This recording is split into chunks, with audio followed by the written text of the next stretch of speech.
Olá, me chamo Sandra Maria Borsóis, sou chefe de cozinha e estou na live das 10h30 aqui na SIC. Muito bom dia a todos, eu sou Jean Paterno, jornalista da Associação Comercial e Industrial de Cascavel. Essa é a live das 10h30, hoje sexta-feira, 10 de julho, e o nosso tema, como se reinventar na crise. A nossa convidada é chefe de cozinha, especialista em gestão da gastronomia, professora do curso de gastronomia da Univel e empreendedora, Sandra Borsói. Muito bom dia. Bom dia, Jean. Gostaria de agradecer primeiramente pelo convite da diretoria da SIC para estar falando aqui hoje sobre como se reinventar na crise, né? Isso. Sandra, os mais diferentes setores da economia e do setor produtivo foram duramente afetados, né, pela crise. E entendo que a área da gastronomia, principalmente os profissionais como você, que é uma chefe de cozinha, né, também sentiu os efeitos desse momento tão crítico, né? Quais foram as medidas urgentes que você teve que adotar, Sandra, para poder se adaptar a esse novo momento? Bom, na vida profissional, a primeira forma que a gente encontrou assim foi a adesão do delivery, né? Então, como o restaurante teve que fechar as portas, principalmente nós que trabalhamos apenas no horário noturno, né, com as primeiras quarentenas aí, porque a gente já teve algumas, né? Com as primeiras quarentenas a gente teve que fechar as portas, então a primeira coisa que a gente fez foi implantar o delivery, que no nosso caso ainda não existia. A gente não trabalhava com a parte de delivery. E aí foi uma série de testes para ver, né, a questão de embalagens, da apresentação dos pratos, da qualidade que os pratos chegavam. Antes a gente já tinha começado, na verdade, porque a gente estava pensando já em implantar o delivery e depois acabamos sendo forçados, né, na hora, assim, como se fosse de imediato, adotar esse sistema. Essa uma parte assim do restaurante, né? Na parte da docência a gente teve que se adaptar com as aulas online e foi uma dificuldade para grande parte dos professores, porque nós estávamos totalmente acostumados com o contato dos alunos, com o feedback imediato, você vê a carinha deles, vê se eles estão entendendo, se eles não estão entendendo. E foi também difícil tanto para nós professores como para os alunos a adaptação das disciplinas online, né?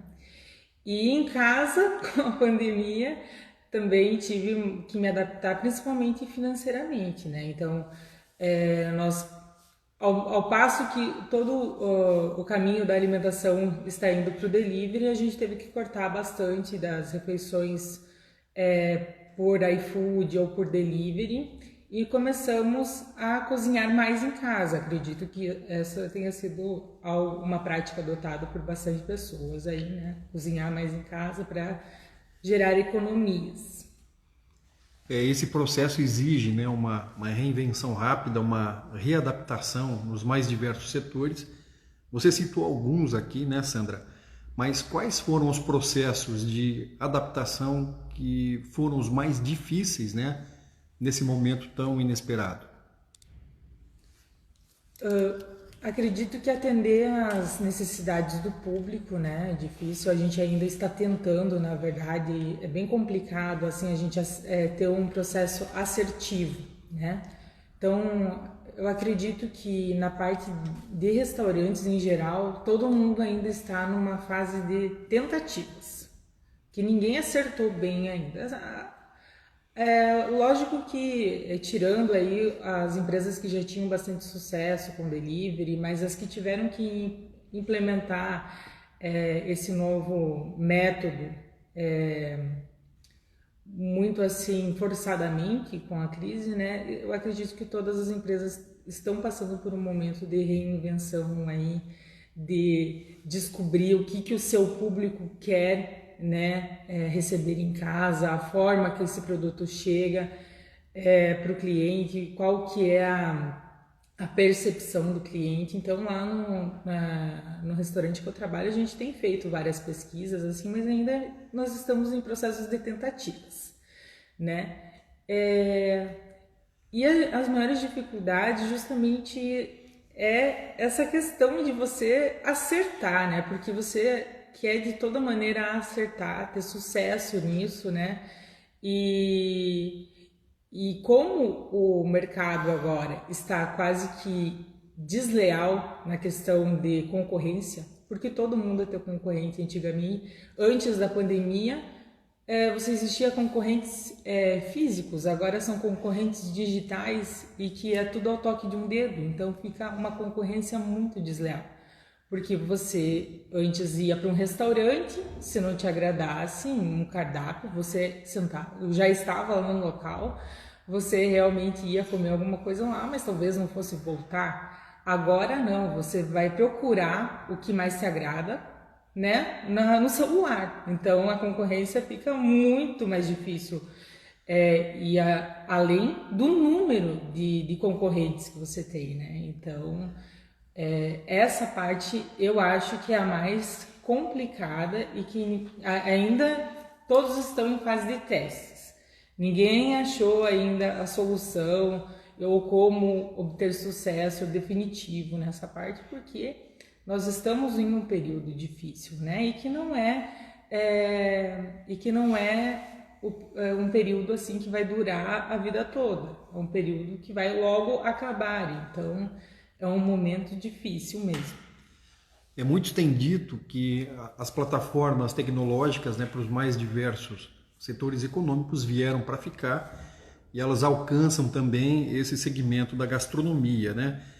Você disse que num primeiro momento vocês estão enfrentando essa concorrência que antes, a partir do mercado físico, não existia, todo mundo no online virou concorrente, segundo o que você disse, mas você entende que com esse processo de aprendizado, né, de saber como realmente lidar com isso, com o tempo essa ferramenta ela vai se tornar útil, indispensável e importante no faturamento das empresas do setor de gastronomia?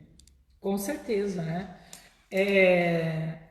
O sistema delivery, para quem não tinha, veio para ficar. Ninguém mais vai funcionar sem atendimento delivery, né? Até os restaurantes assim de cidades maiores, de centros maiores, que tem um cardápio mais elaborado, com chefes renomados, estão adotando esse sistema e estão dizendo bem abertamente que veio para ficar, né, o delivery. Então não tem mais como os empresários aí da área de alimentos trabalhar sem delivery. Isso até mesmo para quem não tem restaurantes, para quem é pequeno, que faz em casa ou que tem um pequeno negócio só que faz bolos, que faz docinhos, salgadinhos, que já trabalhava com um sistema diferente de entrega, vai acabar adotando o sistema de delivery por algum método, por algum aplicativo, rede social, a pronta entrega, que antes era só por encomenda. Essa tecnologia realmente ela veio para ficar e está modificando sim, né, um pedaço aí do mercado muito importante. Então, é como se nós estivéssemos passando por um processo de evolução forçada. Aquilo que nós estávamos demorando para entrar no mercado, né, de delivery, nós estamos tendo que, e não só do delivery, mas das plataformas digitais, como cardápios por tablet, pedidos por WhatsApp, esses aplicativos de pedidos de comida estão agora crescendo, estão surgindo outros também, né? Então é como se nós estivéssemos sendo forçados a nos adaptar a uma realidade mais digital, né? Que na verdade é a era digital que nós estamos vivendo, né? Então até mesmo na questão da faculdade, da universidade, as aulas online que nós estamos tendo que nos adaptar, muitas dessas atividades online eu acredito que também vão permanecer. Desses encontros, reuniões que antes tinha que ser tudo pessoal, agora Nós acabamos descobrindo que pode ser virtual, que tem o mesmo efeito. Então, mesmo home office, trabalho em casa como uma renda extra, as pessoas descobriram que podem fazer, né? Que não que é possível, que todas as pessoas são capazes de fazer algo a mais. Como se reinventar na crise é o tema da live das 10h30 desta sexta-feira, 10 de julho. E a nossa convidada é a Sandra Borsoi, que é chefe de cozinha, especialista em gestão da gastronomia, professora do curso de gastronomia da Univel e empreendedora. Em algum momento, Sandra, esse processo todo, né, de restrição social, de isolamento vai passar, né? O coronavírus, em algum momento, ele vai ser vencido. E a gente vai voltar, de certa forma, para a nossa vida de relações presenciais, né? Qual que é a projeção que os restaurantes fazem para isso no pós-pandemia? Vai ser diferente do que era antes dessa turbulência toda?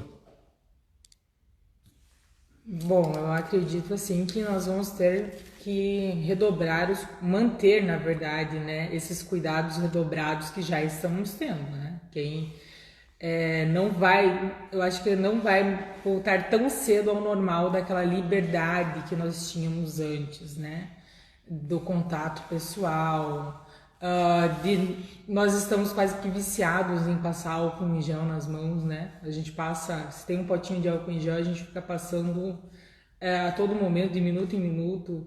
O uso de máscaras, eu acho que vai virar um hábito, né? Antes a gente via assim só em matérias jornalísticas internacionais, principalmente da Ásia, o pessoal usando máscara. Eu acredito que também é algo que nós vamos adotar aí, mas na parte de restaurantes eu acredito que por um tempo ainda vai continuar essa redução de pessoas no espaço físico, né?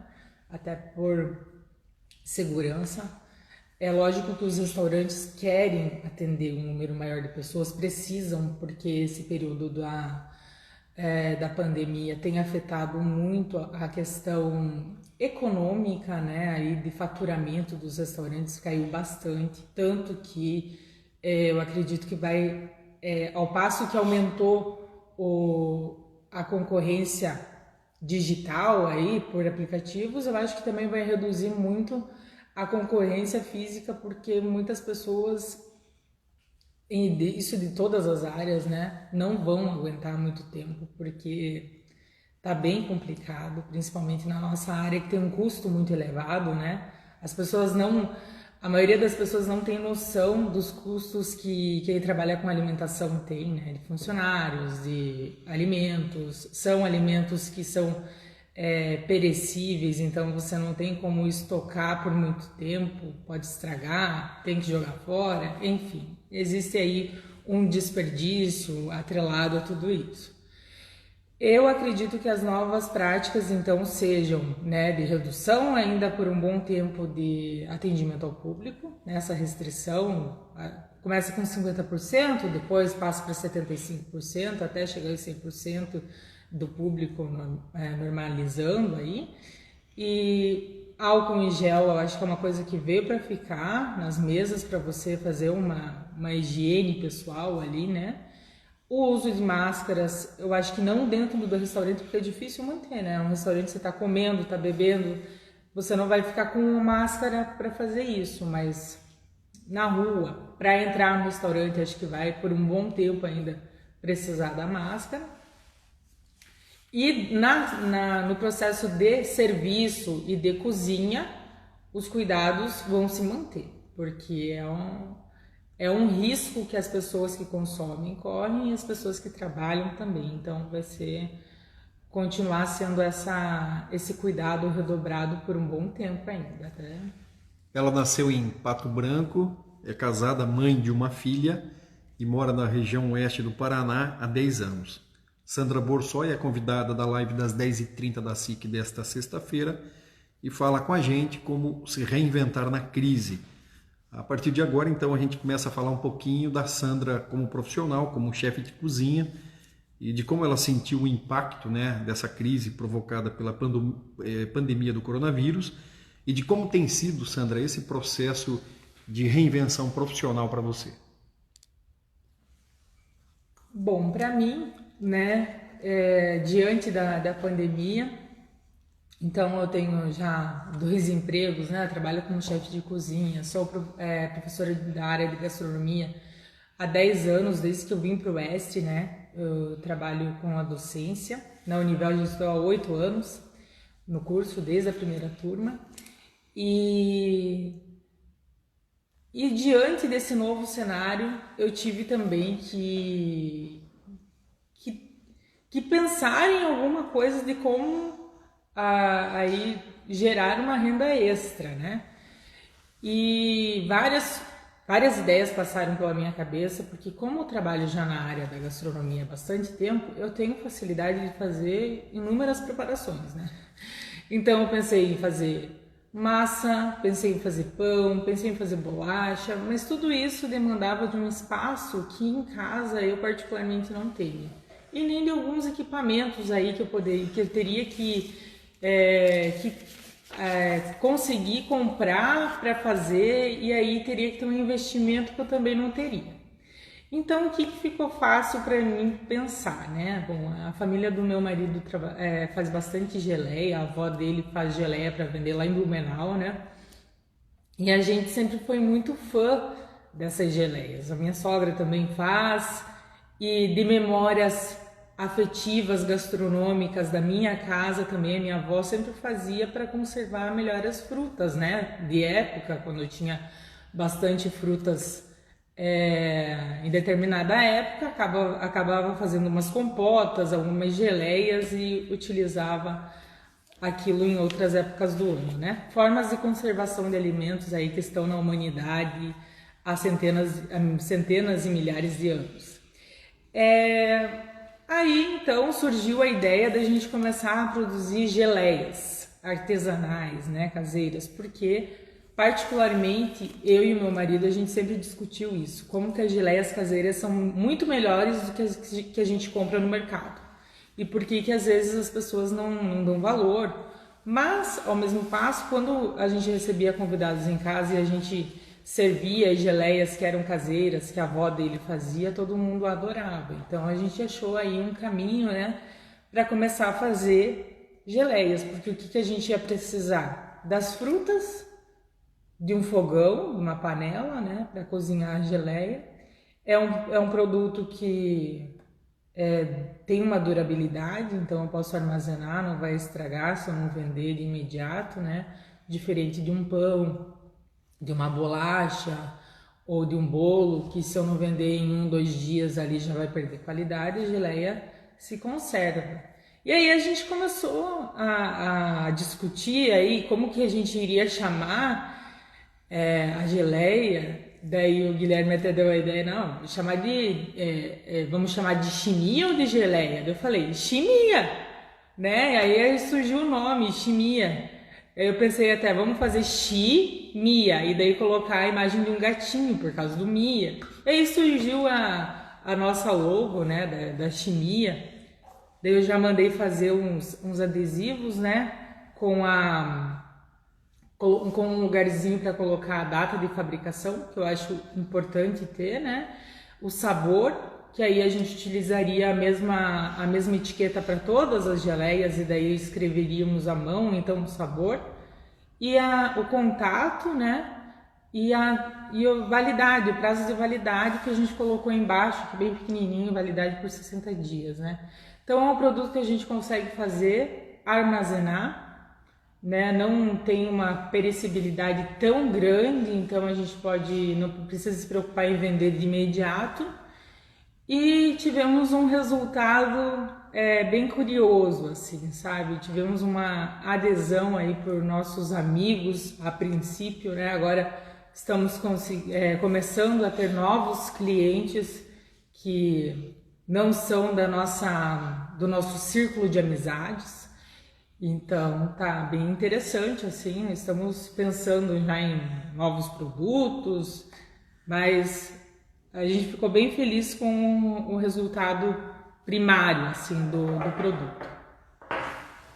Sandra, a crise, e você prova isso mais uma vez, é a mãe das grandes invenções, né? E quem participa aqui com a gente é o Carlos Guedes, que diz que você é uma professora de mão cheia, uma chefe de primeira e que agora coloca a sua veia empreendedora para funcionar. E ele diz também que você é um ótimo exemplo, né, de como ser criativa em momentos difíceis. Por que você buscou chimia? Remete muito, pelo menos para pessoas da minha idade, com certeza do Carlos Guedes também, a nossa infância na casa da avó, né, que nós tínhamos aqueles doces caseiros todos que geralmente as avós faziam e que levavam o nome de chimia, né? Por que você buscou lá no passado, Sandra, essa referência para se reinventar como profissional e criar um negócio? Porque para mim também, né? Falar de casa de avó, para mim já me emociona. Então, fui criada com a minha avó, né? E sempre tive todas as referências possíveis da cozinha dela. Então, lá na casa da minha avó também, sempre foi pão com chimia que a gente comia, não era pão com geleia. Esse termo geleia é quase que como se lançasse um raio gourmetizador para mim, né? Para mim, naturalmente, é chimia. Já eu morei também, quando eu fiz a minha faculdade de gastronomia, eu morei em Blumenau, né? Por 5 anos. E depois aqui em Cascavel, fui conhecer meu marido, que é natural de Blumenau, também a família dele de lá. Então, lá na casa dele só chamam de geleia. E eles sempre deram um pouquinho de risada, assim, do termo chimia. E aí até uma curiosidade, que chimia é um termo alemão, né? Mas os alemães não utilizam o termo chimia para esse doce. Utilizam o termo geleia. Mas chimia quer dizer espalhar, algo que espalhe, né? Então, o termo chimia tem até algumas linguiças alemães, que são a Chimia-Wurst, por exemplo, que eu fui conhecer depois que entrei ali na família do meu marido, né? Que é um termo próprio para se espalhar. E aí a gente até começou a brincar em casa, né? Que eu acertei bem o pontinho das geleias, das chimias, e daí o Guilherme até criou um termo que a gente vai até adotar futuramente no nosso marketing digital, que as nossas geleias têm uma boa chimiability, né? Porque hoje se utiliza muito o drinkability para bebidas, né? Que são fáceis de beber, então a nossa chimia ela é fácil de espalhar. Então ela tem uma boa chimiability. E chimia, então, esse termo a gente usou justamente porque aqui na nossa região ainda tem bastante pessoas que chamam de chimia, né? Eu tinha uma funcionária, a Dani, que veio do interior ali de Toledo, lá na casa dela só chamam chimia, não tem geleia, é chimia, né? E na verdade são produtos idênticos, acho que são até os mesmos produtos chamados de formas diferentes. Então a gente colocou como brincadeira ali o nome da marca Chimia, para justamente aproximar essa questão mais de comfort food, né? Que é essa comida com afeto, que traz lembranças lá da infância, né? E colocamos também no nosso Instagram, está lá como geleias artesanais, né? Justamente porque a chimia é a nossa marca, que traz essa lembrança de casa, e geleia para quem quer ter tornar um pouquinho mais chique, vamos falar assim, acaba ficando geleia, né? Mas é o mesmo, acredito eu, só formas diferentes de chamar, né? Até pela questão do que significa o termo chimia, e acaba sendo geleia também.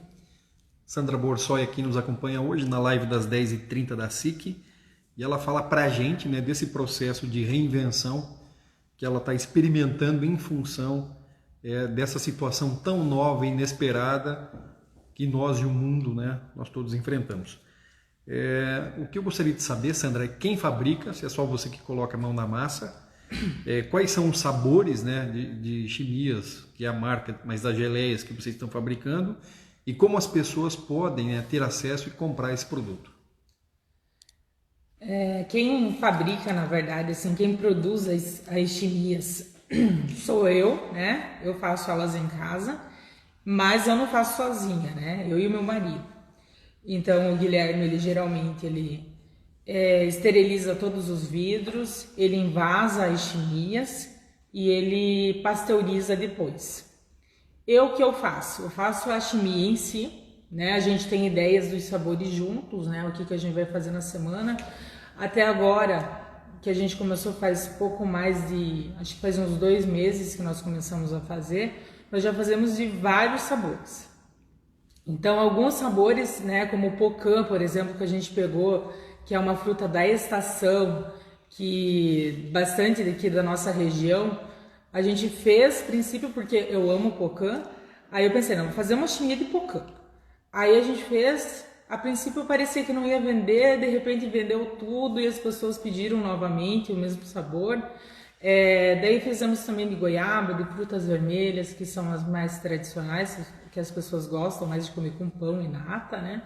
Fizemos de pimenta cambuci, que também está na estação, de abacaxi com pimenta, abacaxi com gengibre.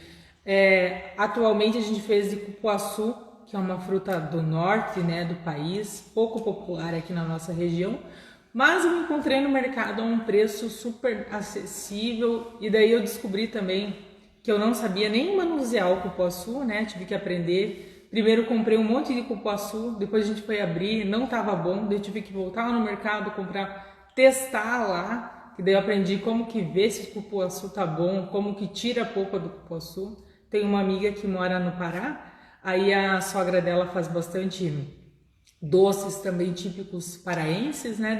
Eu ia mandando uma mensagem para ela no WhatsApp: Luísa, e agora? O que eu faço? Meu Deus, pergunta para tua sogra. Aí ela ia me ajudando ali para acertar o ponto da geleia, como que fazia para tirar a polpa, enfim. É uma descoberta para nós também, né? Nós também tivemos várias dificuldades ali no processo de envase. Antes nós não fazíamos pasteurização, depois a gente foi descobrindo que se não fizer, perde geleia, né? Nós temos também algumas dificuldades ainda de estourar vidros de geleia depois que elas estão prontas no processo de pasteurização, por causa do choque térmico. Então, a gente está aprendendo ainda a lidar com esse produto, sabe?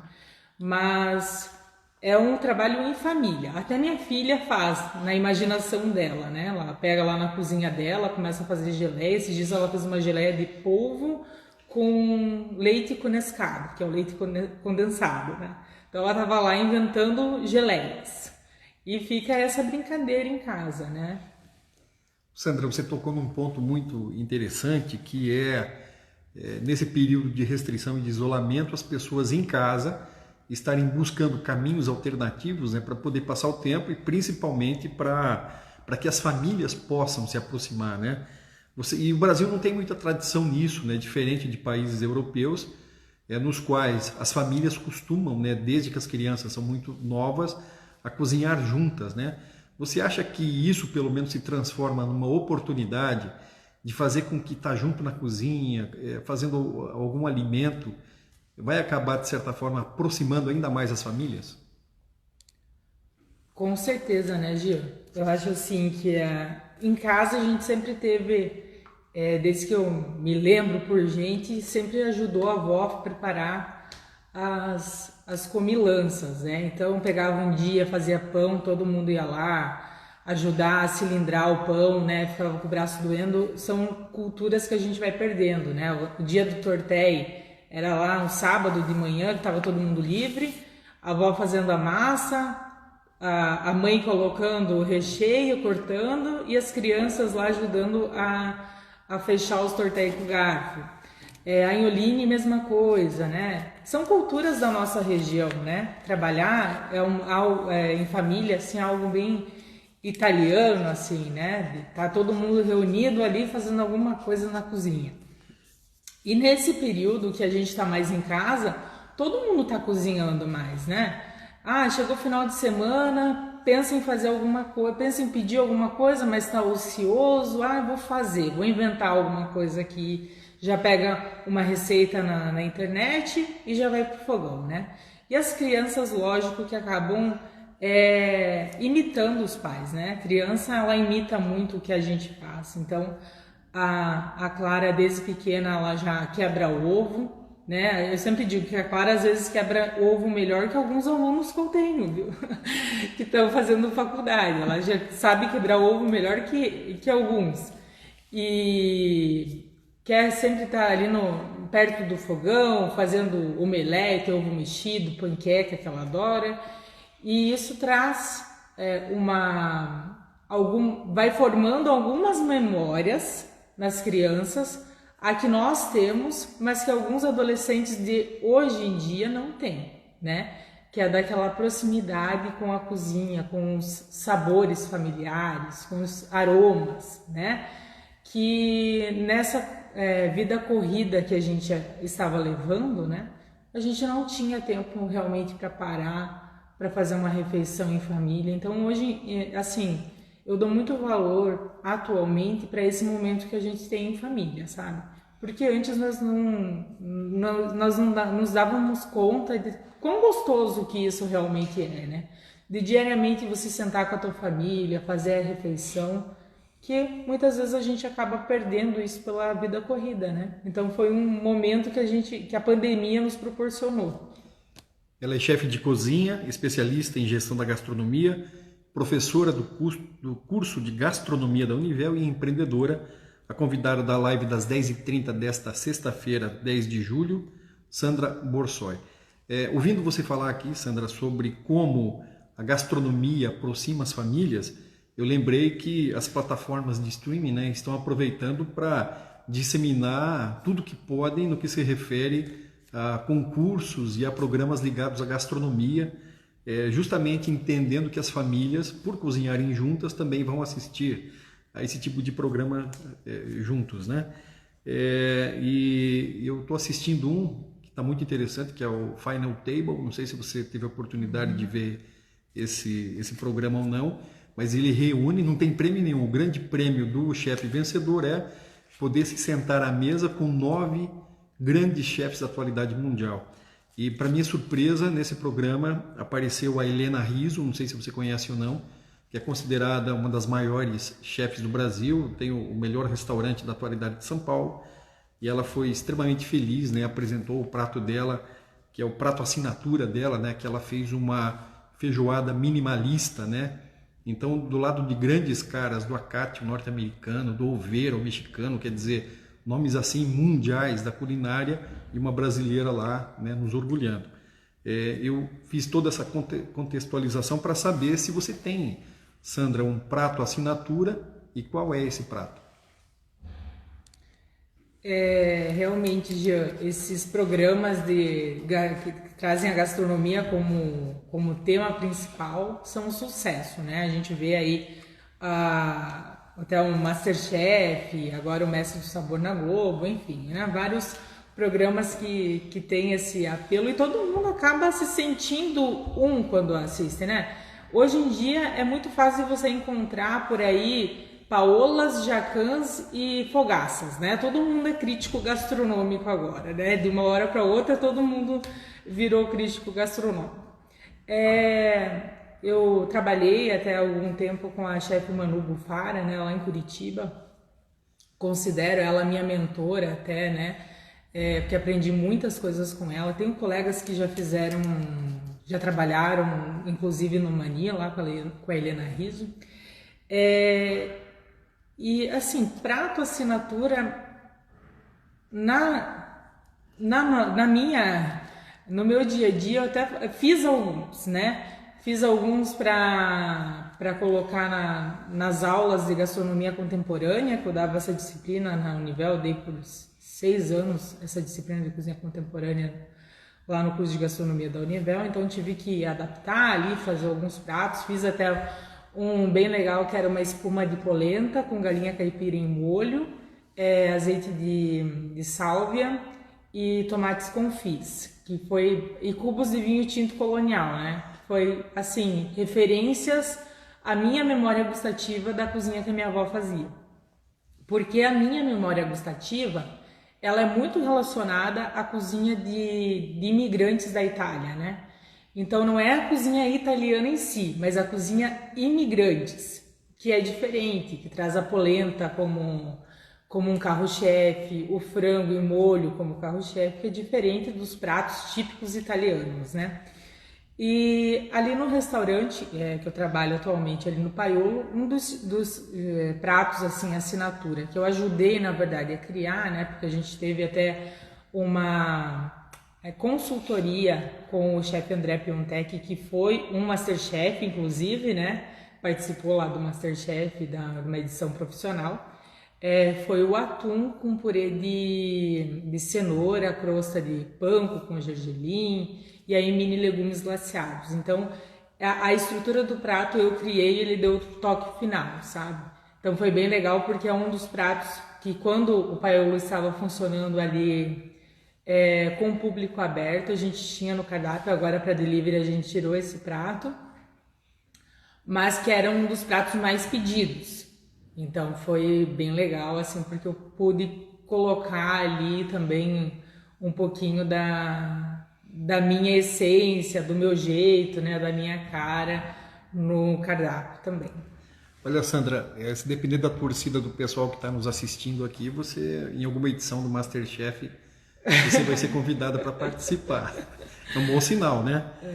Viu, Sandra? Eu quero saber, já que a gente está falando disso, quem são os grandes chefes brasileiros que você gosta e o que é preciso, Sandra, nesse mundo que boa parte das pessoas cozinha, o que é preciso para se diferenciar, né, e ser um bom chefe?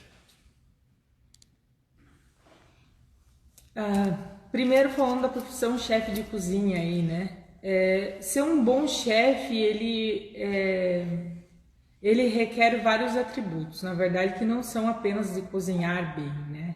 Então, para você ser um bom chefe, você precisa ser um bom líder, em primeiro lugar, né? E essa foi uma das grandes questões que mais sempre me fez desenvolver mais, porque sempre tive uma dificuldade, eu não sou uma líder nata, né? Mas eu tenho que diariamente lutar com isso dentro de mim e evoluir para me tornar cada dia melhor. Então, esse é um ponto que algumas pessoas nascem, né, líderes de berço. Eu não foi esse caso, então ainda tenho que aprender, ler bastante e me palpar em outros chefes para aprender a como ser uma líder melhor, né?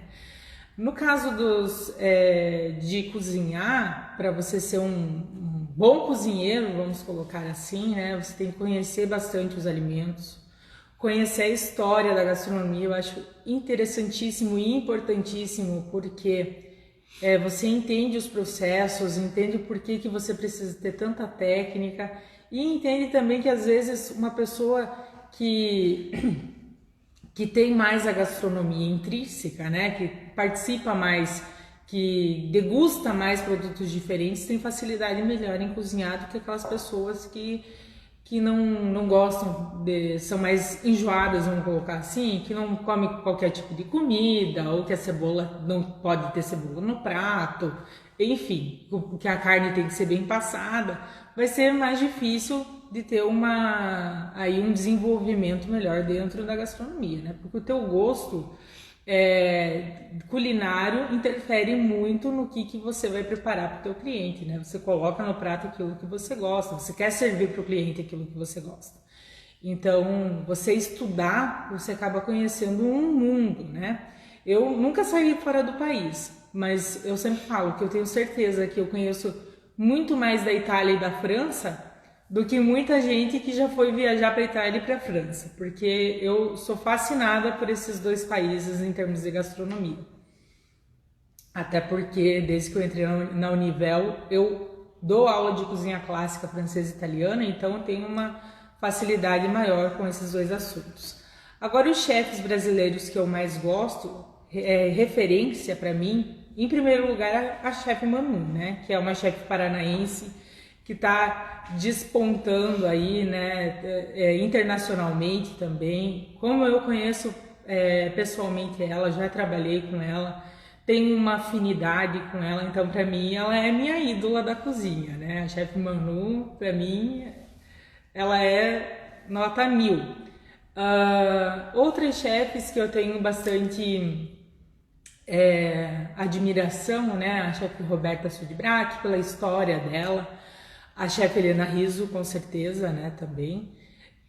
Gosto muito da Carla Pernambuco pela praticidade das receitas e da Rita Lobo também. Apesar de não estarem, a Rita Lobo não considera assim uma chefe de cozinha, mais uma culinarista, né? Mas as receitas dela são bem práticas e eu acabo me baseando bastante, assim, quando procuro alguma receita na internet, acabo sempre indo para Rita Lobo, né? Alex Atala não preciso nem falar, né? O deus da gastronomia brasileira, então ele é referência para todos os outros chefes brasileiros e, logicamente, para mim também. Além de outros chefes, eu gosto muito da linha francesa ali, Emmanuel Bassolet, Claude Trogot, Eric Jacquin, que fizeram desenvolver a cozinha brasileira como alta gastronomia, né? Que até então era a gente só valorizava a cozinha francesa, cozinhas internacionais, e de repente com a chegada desses chefes no Brasil começou a se valorizar os produtos brasileiros, né? E também a gente conhecer mais das cozinhas regionais, que até então nós não conhecíamos, né? A gente conhecia a cozinha da avó, a cozinha da tia, a cozinha do tio, do domingo, do churrasco, mas não tinha ideia do que era uma cozinha nordestina, do que era uma cozinha mineira, enfim. E é por conta desses chefes, desse conhecimento da culinária brasileira, que a gente começou a desenvolver esse gosto aí esse gosto brasileiro. Esse assunto gastronomia realmente é fascinante, né, Sandra? E a gente precisaria de pelo menos mais umas 5 lives aqui em sequência para poder tratar e aprofundar em função da riqueza e do esplendor que ele traz para o debate, né? Mas a nossa grande proposta aqui é como se reinventar na crise, e você já falou a respeito disso. Nós estamos chegando no fim do nosso tempo e eu gostaria que você, para que a gente pudesse encerrar então, que conselho você daria para quem precisa se reinventar e não sabe por onde começar ou tem medo de percorrer esse processo? Bom, o conselho que eu daria é que faça algum curso primeiro, ou pegue aquela receita que você sabe fazer como ninguém, todo mundo elogia, e comece por ela, né?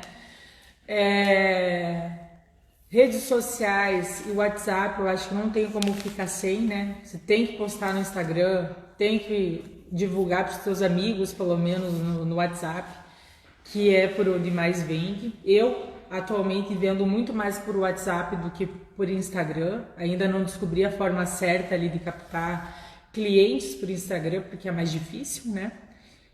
Mas via WhatsApp eu acho bem interessante. E assim, tem que ter coragem, né? Eu demorei muito para ter essa coragem de lançar um produto, sabe? Que eu acho que é muito mais... O custo disso é muito baixo. O teu investimento para dar um passo inicial, para começar a produzir algo em casa e vender assim informalmente, é muito baixo. Então vale a pena, né? Trabalhar sob encomenda, eu acho que é bom também, porque você não corre risco de perder produtos, né? Que isso acaba sendo desperdício. E realmente acho que a coragem é o maior dos motivos aí para fazer. Você tem que ir na cara e na coragem mesmo e começar, dar o primeiro passo. Porque muitas vezes a gente fica na ideia, eu acho que eu vou produzir tal coisa, acho que eu vou fazer isso aqui para vender. Você faz lá uma torta deliciosa que todo mundo elogia, fala assim, se eu fizesse para vender isso aqui, venderia um monte. Então faça e venda, né? Porque se você ficar só na ideia, eu sou o exemplo disso, fiquei muito tempo só na ideia de, eu acho que vou fazer isso. Ou todos os meus amigos, né, incentivando, faz isso para vender, faz aquilo. Eu sempre me senti insegura, assim.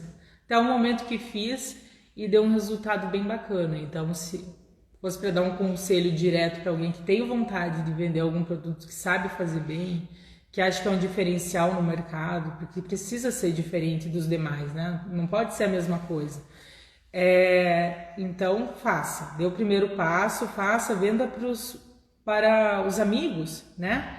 Comece pelos amigos, que os amigos eles sempre estão prontos para ajudar, primeiramente, né? Depois peça feedbacks.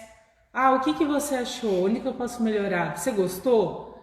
E não fique com braba ou brabo, sei lá, ou desanimado com feedbacks negativos, né? Porque podem vir feedbacks negativos, mas você tem que confiar no produto que você faz. Se você achar que aquele feedback negativo não condiz com o que você pensa, que não está de acordo, você ignora. Agora, se você acha que aquele feedback realmente é algo construtivo, que você pode melhorar o seu produto, aí você absorve essas informações e tenta melhorar na próxima vez que você for fazer para o teu produto. E melhorando, fazer uma logo, uma página no Instagram ajuda muito, né? Porque você acaba colocando realmente no papel aí a sua ideia e começa pequeno. Até esses dias uma amiga minha falou para mim assim, Sandra, você tem que começar pequeno, mas pensar grande, tá? Então, por trás desse potinho de geleia aqui já tem uma ideia enorme, né? Do que a gente vai fazer depois. Então, a gente começou por aqui, mas eu realmente não quero parar por aqui. Eu quero fazer dessa ideia da pandemia algo grandioso, tanto na minha vida profissional, né? Como na minha vida financeira, enfim. Eu quero transformar esses potinhos aqui de geleias em um grande sonho aí. Vamos ver se isso vai dar certo mesmo ou não, mas eu vou tentar, pelo menos isso. A Sandra deu um belo exemplo aqui pra gente de que a coragem é o primeiro passo para superar a crise, né? E aliada a uma grande ideia, isso pode se transformar num grande negócio. É isso que ela mostrou pra gente hoje, nessa live das 10h30 de sexta-feira, 10 de julho. Ela é chefe de cozinha, especialista em gestão da gastronomia, professora do curso de gastronomia da Univel e empreendedora. Quem nos acompanhou hoje aqui na live das 10h30 da SIC, a quem novamente eu agradeço em nome do presidente Michel Lopes, do vice Genésio Pegoraro, é a chefe Sandra Borsoi. Muito obrigado, Sandra. Obrigada a você, Jean, pela oportunidade de falar um pouquinho aí sobre o meu produto. E fico à disposição da SIC, qualquer necessidade de falar mais sobre a gastronomia. Adoro falar sobre isso, como deu para perceber, né? Enfim, fica aqui o meu agradecimento a todas as pessoas que assistiram a live também. Muito obrigada por participarem. Fico super feliz. E sigam a gente no Instagram, tá? É @chimiageleia. E comprem as nossas geleias também, para ajudar a realizar o nosso sonho. Obrigado, Sandra. Obrigado a todos que nos acompanharam e até a próxima.